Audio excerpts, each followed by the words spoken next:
Big boss season 8 లో 12వ వారం nomination ప్రక్రియ ముగిసింది నిన్న హౌస్ లో. ఇక ఓటింగ్ లైన్స్ కూడా ఎపిసోడ్ అయిపోయిన తర్వాత నుంచి స్టార్ట్ అయ్యాయి. అయితే ఈ వారం మొత్తం 5 సభ్యులు నామినేట్ అయ్యారు. ఇంటి నుండి బయటకు వెళ్లిన కంటెస్టెంట్స్ ఇంటి లోపలికి వచ్చి హౌస్ మేట్స్ ని నామినేట్ చేయడం జరిగింది ఈ వారం నామినేషన్ ప్రక్రియలో. ఇక ఇది అందరికీ తెలిసిందే. ఇక ఇందులో నామినేట్ అయిన సభ్యులు ఎవరు అంటే నిఖిల్, యష్మి, ప్రేరణ, నబీల్, పృథ్వీరాజ్.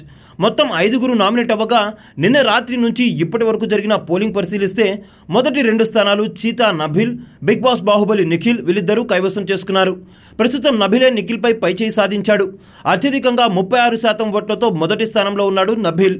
ఇక రెండో స్థానంలో 30% ఓట్లతో నిఖిల్ కొనసాగుతున్నాడు. ఇక తర్వాత 3 స్థానాల్లో ప్రేరణ, పృథ్వీరాజ్, యష్మి కొనసాగుతున్నారు.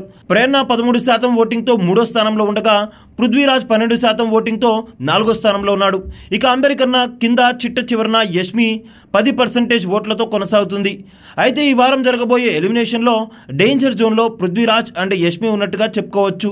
వీరిద్దరి మధ్య తేడా కేవలం 2% మాత్రమే. ఈ వారం జరిగే టాస్క్లన్నీ ఫిజికల్ టాస్క్లు అవ్వబోతున్నాయి. ఇందులో పృథ్వీరాజ్ బాగా పర్ఫామ్ చేస్తే అతని స్థానాన్ని మెరుగుపరుచుకొని అతను సేవ్ అయ్యే అవకాశం అయితే ఉంది. యష్మి పర్ఫార్మెన్స్ ఇవ్వకపోతే యష్మికి టాటా బై బై చెప్పాల్సిన సమయం ఆసన్నమైనట్టే. అయితే ఈ వారం జరిగే ఎలిమినేషన్స్ లో ఎవరు ఎలిమినేట్ అవుతారని మీరు అనుకుంటున్నారో కింద అయితే కామెంట్ చేసేయండి.